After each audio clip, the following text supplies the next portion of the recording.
3 குழந்தைங்க, அழகான குழந்தைங்க. என்ன வயசு இருக்கும்? ஒரு 40 வயசுக்குமா அந்த அம்மாவுக்கு? ஆமாம், கல்யாணம் பண்ணி 3 புள்ள பெற்று 3 பிள்ளைகளும் எப்படியும் ஒரு 8 வயசு, 7 வயசு, 6 வயசு, 1 வயசு, 1.5 வயசு வித்தியாசத்தில் குழந்தைங்க இருக்குது. அந்த பொண்ணு இன்னொருத்தவங்க கூட கள்ளத்தொடர்பு வச்சுக்கிட்டு அந்த குழந்தைங்களையும் புருஷனையும் அம்போன்னு விட்டுட்டு அவங்க கூட ஓடி போயிடுச்சு. இப்போ நடந்த விஷயம் பார்த்துருப்பீங்க, செய்தியில் பார்த்துருப்பீங்க. இது எவ்வளோ கேவலமான விஷயத்தை பார்த்தீங்களா? தமிழ்நாட்டில் இந்த மாதிரி நிகழ்ச்சிகள் படிப்படியாக கொஞ்சம் கொஞ்சமாக வளர ஆரம்பிக்குது. என்ன காரணம்? பண்பாடு எங்கே போச்சு? தமிழ்நாட்டினுடைய கலாச்சாரம் எங்கே போச்சு? நினச்சாலே பதறுதுங்க. சரி, அவள் அப்படி போயிட்டா, அப்பங்காரங்க எந்த வந்தானா பார்த்துட்டு குடிச்சிட்டு போதையில் அந்த பிள்ளைங்க 3த்தையும் கழுத்து எடுத்து சாவடிச்சிட்டாங்க. இவெல்லாம் மனுஷனா? சொல்லுங்கள்.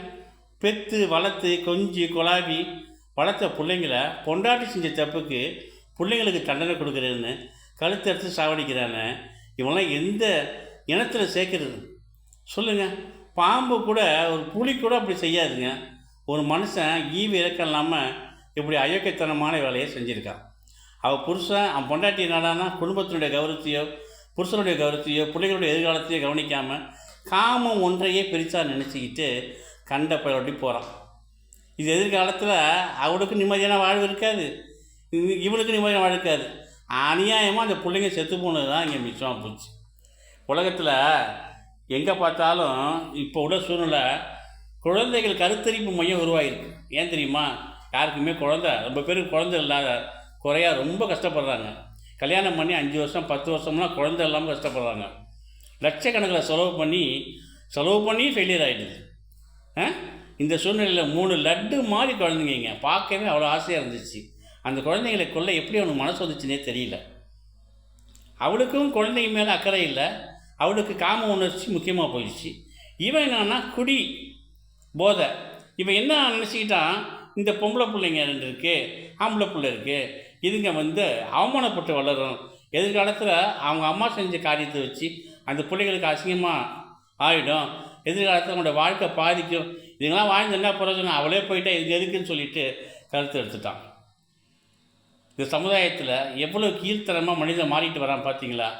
ஆண் இல்லை, பொண்ணு இல்லை, இவங்களுக்கெல்லாம் கொஞ்சம் கூட அறிவு பண்பாடு என்னத்தை சொல்கிறதுன்னு ஒன்றுமே புரியலைங்க. எப்படி இருந்த தமிழ் சமுதாயம் இன்றைக்கி சீர்கெட்டு இந்த மாதிரி மாறிக்கிட்டு வருது. இதுக்கெல்லாம் என்ன காரணம்? சினிமாவா, நாடகமா, செல்லா, இந்த சமுதாய சூழ்நிலையா? ஒன்றுமே புரியலைங்க. இது எப்படி திருத்துறது? இது எப்படி மாற்றுறது? இது யார் தான் திருத்த போகிறா? ஒன்றுமே புரியல. இந்த உலகத்தை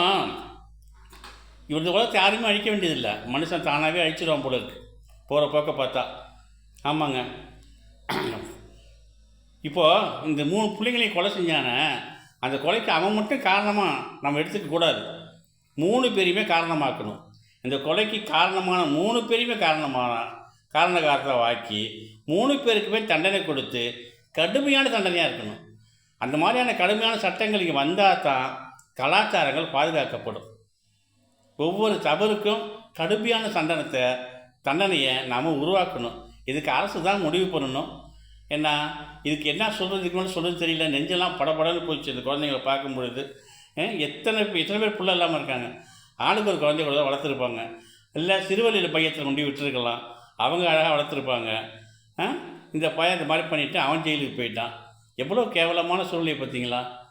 யாரோ செஞ்ச தப்புக்கு ஒன்றுமே அறியாத சிசுக்கள், மலர்கள் வாடி வதங்கி கசங்கி போய் தரையில் விழுந்துருச்சு. இனிமேலுக்கு இந்த நிகழ்ச்சி இந்த சமுதாயத்தில் நடக்காமல் இருக்கிறதுக்கு கடவுள் தான் நம்ம வேண்டிக்கணும், வேறு வழி இல்லை.